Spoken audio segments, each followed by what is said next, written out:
ಇವತ್ತು ಬೆಂಡೆಕಾಯಿ ಪಲ್ಯ ಮಾಡೋದು ಹೇಗೆ ಅಂತ ತೋರಿಸ್ತಾ ಇದ್ದೀನಿ. ಬೆಂಡೆಕಾಯಿ ಹೆಚ್ಚಲಿಕ್ಕೂ ಮುಂಚೆ ಚಾಕು ಏನಿರುತ್ತೆ ಅದಕ್ಕೆ ಎಣ್ಣೆ ಸವರೋದ್ರಿಂದ ಬೆಂಡೆಕಾಯಿದು ಏನು ಲೋಳೆ ಬರುತ್ತೆ ಅದು ಬಿಟ್ಕೊಳಲ್ಲ.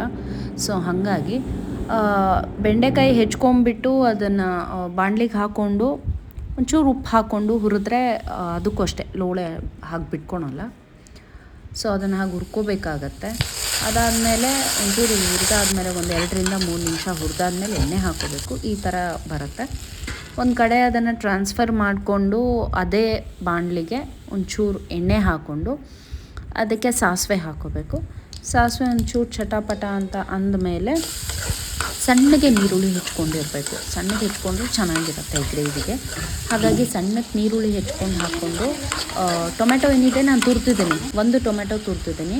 ಅದನ್ನು ಕೂಡ ಹಾಕ್ಕೊಂಡು ಒಂಚೂರು ಶುಂಠಿ ಬೆಳ್ಳುಳ್ಳಿ ಪೇಸ್ಟ್, ಅಚ್ಚ ಖಾರದ ಪುಡಿ, ಧನಿಯಾ ಪುಡಿ, ಅದಾದಮೇಲೆ ಗರಂ ಮಸಾಲ ಹಾಕ್ಕೋಬೇಕಾಗತ್ತೆ.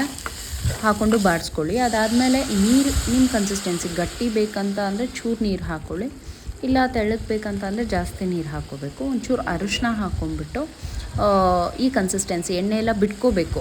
ಹಾಗೆ ಕುದಿ ಬರೋವರೆಗೆ ವೆಯ್ಟ್ ಮಾಡಿ.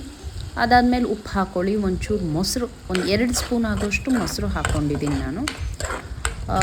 ಸೊ ಇದೆಲ್ಲ ಆದಮೇಲೆ ನಿಮಗೆ ನೀರು ಎಷ್ಟು ಬೇಕೋ ಆ ಕನ್ಸಿಸ್ಟೆನ್ಸಿ ನೋಡ್ಕೊಳ್ಳಿ. ಅದಾದಮೇಲೆ ಬೆಂಡೆಕಾಯಿ ಹಾಕಿ ಕೊತ್ತಂಬರಿ ಸೊಪ್ಪಿದ್ರೆ ಸಹಿತ ಬೆಂಡೆಕಾಯಿ ಪಲ್ಯ ರೆಡಿ.